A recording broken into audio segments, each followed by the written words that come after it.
They came like thunder from the desert horizon, shimmering beasts of iron and flesh, their armor glinting beneath the cruel sun. To the Roman legions who waited, disciplined and confident, it seemed another ordinary battle. But when those riders hit, the world itself seemed to crack. Spears splintered, men screamed, and the once unstoppable empire met a wall of moving metal that crushed bone and pride alike. This is the forgotten moment when Rome learned fear. Before we begin, remember to subscribe and join our growing legion of history lovers, where every week, the past rides again in fire and blood. The year was 53 BCE, and the place, a barren wasteland near Carrhae. The legions of Marcus Licinius Crassus marched east, lured by dreams of glory and Persian gold. Behind their banners gleamed thousands of shields, disciplined ranks that had conquered half the known world.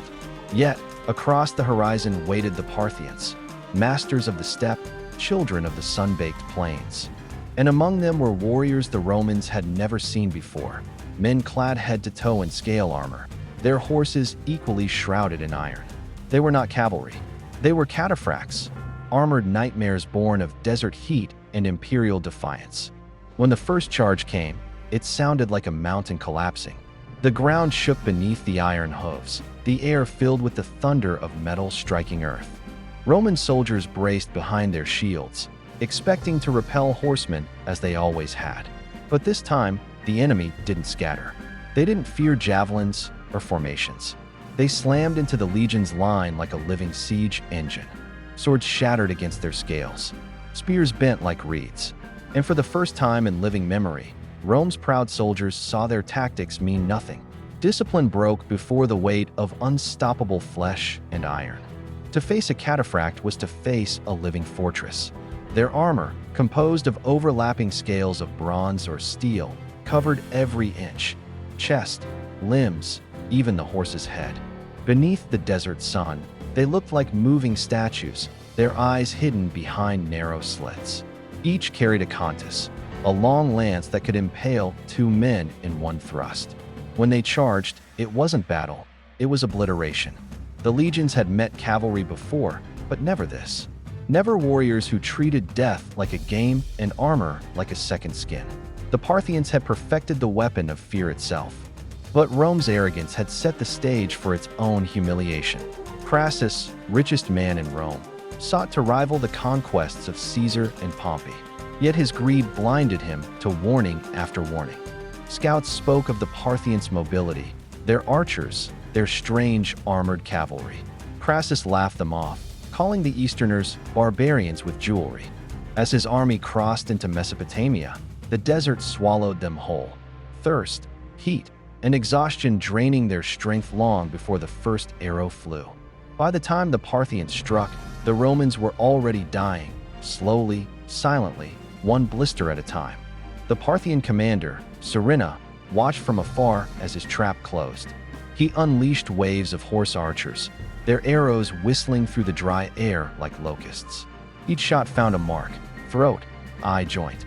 And when the Romans formed their famous tortoise formation, thinking themselves safe beneath shields, the cataphracts came again, unstoppable, gleaming, monstrous. The legionaries' shields shattered beneath the lances. Men were lifted screaming into the air, skewered like sacrifices. The sand ran red. The air stank of sweat, fear, and death. Surina's strategy was both elegant and cruel. He never allowed the Romans to rest. His horse archers circled endlessly, raining death from a distance, then retreating. The Romans marched in circles, always under the burning sun, their water gone, their spirits breaking.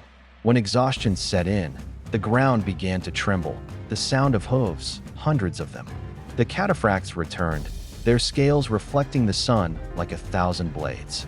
They charged not to fight, but to crush, to turn men into dust and shields into twisted metal.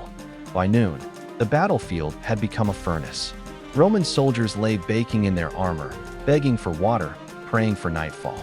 Crassus's son, Publius, led a desperate counterattack with the cavalry. He charged bravely, banners fluttering, his men screaming for Rome. But they were surrounded. The Parthians closed in from every direction, archers behind, cataphracts ahead. The Roman cavalry disintegrated in moments. Publius fought until his sword broke, then fell among the corpses of his men. When the Parthians took his head, they mounted it on a spear and sent it back to his father's camp. That night, as the desert cooled and the moans of the dying filled the air, Crassus realized the truth. He was trapped. The army that had once stormed Gaul and Spain now huddled like frightened children in the dark. There would be no reinforcements, no escape. The Cataphracts had encircled them completely, iron shadows waiting beyond the firelight. Every flicker of torchlight seemed to reveal the glint of armor. Men whispered prayers. Others cursed their general's greed. Rome's invincible legions were now prey. At dawn, the Parthians returned, not as soldiers, but as executioners. Serenus sent word, surrender or die where you stand. Crassus refused, pride drowning reason. So the final assault began. Cataphracts led the charge once more, their lances lowered, shields raised. They crashed into what was left of the legions. Shields split, bones broke, screams tore through the dust. In the chaos, Crassus was dragged down, beaten, and captured. When he died, legends say molten gold was poured into his mouth, a fitting end for the man consumed by greed. The news of Carey rippled through Rome like a plague. 17,000 dead, 10,000 captured. Eagles, the sacred standards of Rome, lost to the east. Senators whispered of omens, of gods abandoning the republic. For the first time, Rome had not merely been defeated, it had been humiliated. Its enemies had not just broken its soldiers, but shattered its illusion of invincibility. And the instrument of that shattering was not a god or a plague, but men and horses clad in metal, born from the sands of Persia. The Cataphracts were more than soldiers. They were symbols of a world Rome did not understand. To the Parthians, they embodied discipline and unity between man and beast, a bond forged in years of training. To the Romans, they were monsters, unnatural, invulnerable, almost divine. Their existence forced Rome to rethink its warfare. Against them, the legion's rigid formations were useless. Speed, mobility, and fear replaced order and steel. In one battle, centuries of military confidence were undone. Historians say the Romans would later learn from this defeat. Decades later, under emperors like Trajan and Septimius Severus, Rome developed its own heavy cavalry, *Clibanarii*, inspired directly by the Cataphracts. But imitation could never erase the shame of Carey. The name lingered in Roman memory like a scar. It was whispered in camps and courts, a reminder that arrogance leads to ruin. Every Roman general who marched east heard that name like a warning from the ghosts of the dead. The Cataphracts themselves would endure long after Parthia's fall. Successive empires, from the Sassanids to Byzantium, continued to field these armored titans. Even centuries later, crusaders would marvel at their design, calling them iron men on iron beasts. The concept spread across continents, shaping medieval warfare. From Persia's deserts to Europe's fields, the idea of the armored horseman became both weapon and legend, a fusion of beauty, terror, and mastery over death.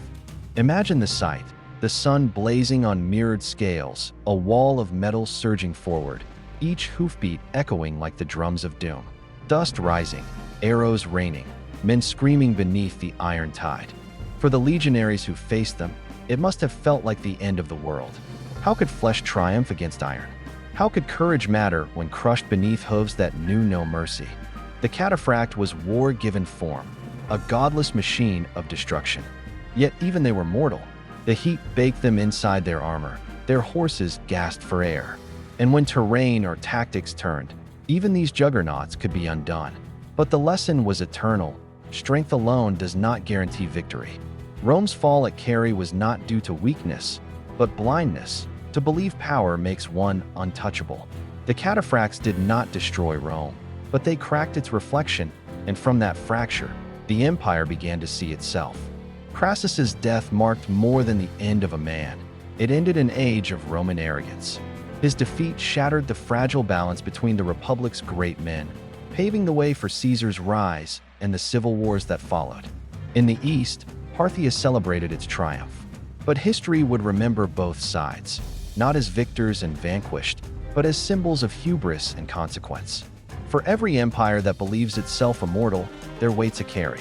Centuries later, the name Cataphract would still conjure awe. Their armor, their discipline, their sheer presence inspired fear and admiration in equal measure. They were warriors who turned battle into art, death into spectacle. And though time would rust their armor and bury their bones, the legend lived on in manuscripts, mosaics, and memory. The Cataphract became the eternal reminder that even the mighty can bleed. Today, archaeologists unearth fragments of their armor, each scale whispering stories of war and pride. In museums, their helmets glint under pale lights, silent witnesses to a vanished world. Yet if you stand before one long enough, you can almost hear it, the echo of hooves, the hiss of arrows, the crash of iron upon iron, the sound of men who rode into history and left it trembling. Rome's legions once thought themselves gods, but on the plains of Carrhae, they met men who proved otherwise. The Cataphracts, born of steel, sweat, and desert fire, taught the empire a lesson written in blood. Empires fall, pride breaks, and in the end, it is not the conqueror's name that endures, but the echo of those who defied them. Like, subscribe, and join us again, where the past's greatest moments still breathe, waiting to tell their stories once more.